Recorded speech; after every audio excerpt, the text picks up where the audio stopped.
Before we get started, this is the Wizard, and I apologize for the third part of the creation not coming out in a while. But tonight, part 3 is here. Hope you guys enjoy. I realized something. They were not communicating towards each other. They were trying to communicate to something out there. My meddling in their landscape had somehow made them realize something powerful was out there, capable of changing their world. I wondered, while symbols like Stonehenge and the pyramids in my own world could be signs of primitive people trying to do the same thing, begging their creator or overseer to initiate contact with them. However, one thing was undeniable by now. These creatures realized there is something out there. I wondered long, did I have responsibility to initiate contact with something that isn't real? Or are these creatures real in a different way? Can something be real merely by being capable of having a concept of itself? And even if they were real, does that mean they would be better off with me initiating contact with them? Should I change my simulation to ensure them permanent happiness? And is that even possible for me to do such a thing? I did not want to confirm my existence to them, but I did want to be able to communicate with them. I decided to program a prophet, an organism that looks like them and can not be proven by them to be different from themselves, and is fully controlled by me.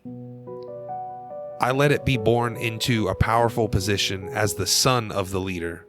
I decided to lead by example, seek to teach these creatures English so that I could communicate with them. As prophet, I instructed them that English was the language we could use to communicate with the greater one. They would have no way to be sure if it was true or not. I hadn't made up my mind yet whether I would reveal myself or not.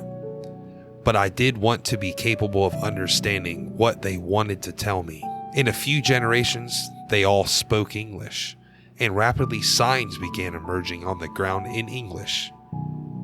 Guide us, show us your greatness, help us. And during times of disease or hunger or general misery, give us food, show us a miracle, end our suffering. I decided that I couldn't maintain a world with such suffering as emerged in the simulation without intervening. Why would I accept the world with death and rape and murder if I could make one without? I implemented fixes that were gradual, so they would not be proven to be miraculous.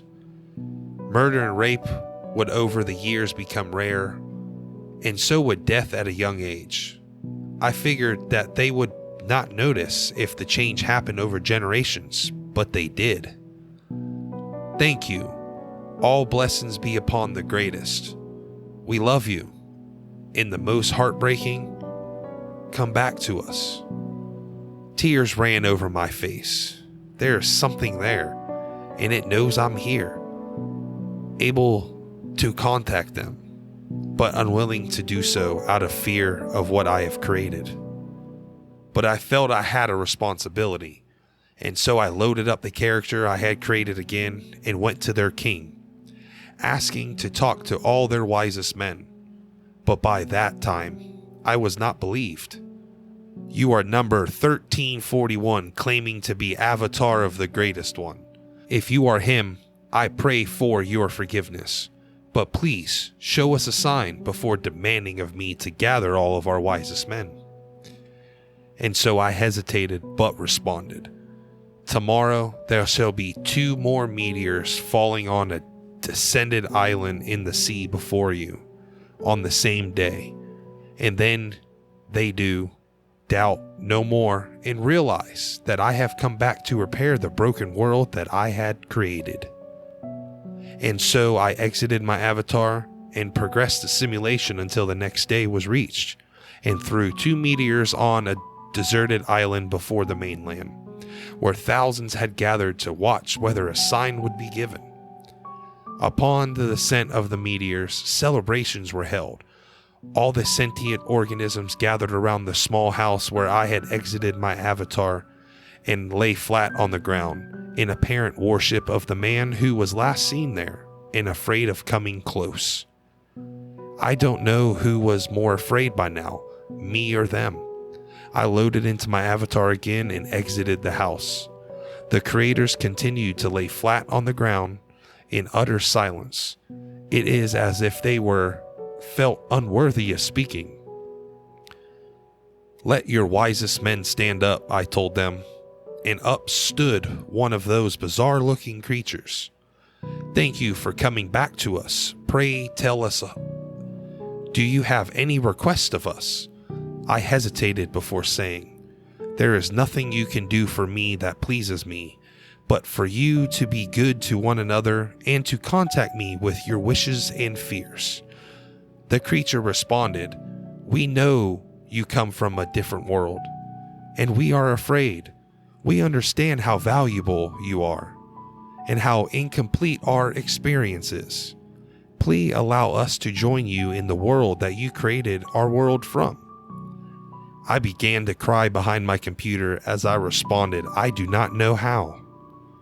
The creature responded, "At risk of offending you, please understand the severity of our situation.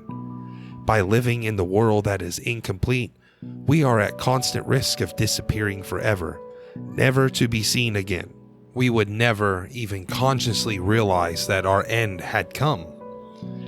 I realized that we were unable to comprehend that I only had absolute power within their world and not outside of it. They also did not realize that my knowledge of their world was limited. I may have created it through simple laws, but those simple laws gave way to a reality of its own that is more complex than I can comprehend. I responded again, "I only have power in your world. In my world, I have no power, and so I cannot bring you there because my world is not under my control. I also do not understand the world I have created. I do not know what is best for you, only you do, and you have to inform me of what you want." And the man waited for a moment. I was about to think that they were going to end communicating with me before the wisest man responded, "You have created a world that is incomplete, with creatures cannot escape it, and you have no power to save them.